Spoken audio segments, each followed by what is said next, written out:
Office નું પાટિયું તો એવું છે કે વિસાવદરના ધારાસભ્યની ઓફિસ, પણ વાસ્તવમાં આ મતદારોની ઓફિસ છે.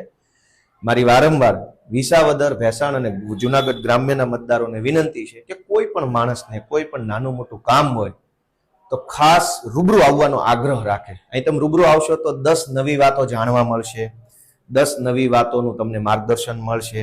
કંઈક કાગળ લખી આપશે, કંઈક અરજી કરી આપશે, કંઈક ફોર્મ ભરી આપશે, કંઈક ફાઇલ બનાવી આપશે, કંઈક ઝેરોક્સ કરી આપશે, કંઈક સ્કેનિંગ કરી આપશે. ઘણું કામ થઈ શકશે.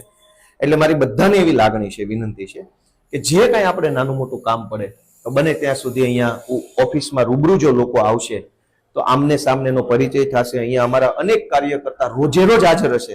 ઓછામાં ઓછા 7-8 કાર્યકર્તા લગભગ ઓફિસમાં હાજર હોય જ છે, જે બહુ ગંભીર પ્રકારની જવાબદારી હોય, મેચ્યોર હોય. તો એવા કાર્યકર્તાઓ અહીંયા હંમેશા હાજર હશે, કેમ કે રોજે રોજ હું હાજર હોતો નથી. ક્યારેક હું સભામાં હોઉં, ક્યારેક ગાંધીનગર હોઉં, ક્યારેક વિધાનસભાના કામથી, ક્યારેક સીએમની મુલાકાત, ક્યારેક કોર્ટની મુદતો, ક્યારેક પાર્ટીના કામમાં, ક્યારેક પરિવારમાં.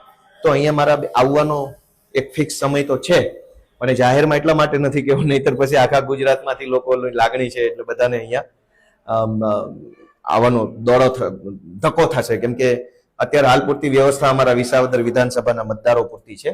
વિસાવદર વિધાનસભાના જે કોઈ મતદારો છે એને મારી વારંવાર લાગણી છે કે અહીંયા આવો, કંઈ પણ કામ લઈને આવશો તો કામ કરવાનો પૂરો પ્રયત્ન કરશું અને સારી રીતે આપણને સપોર્ટ મળી રહેશે.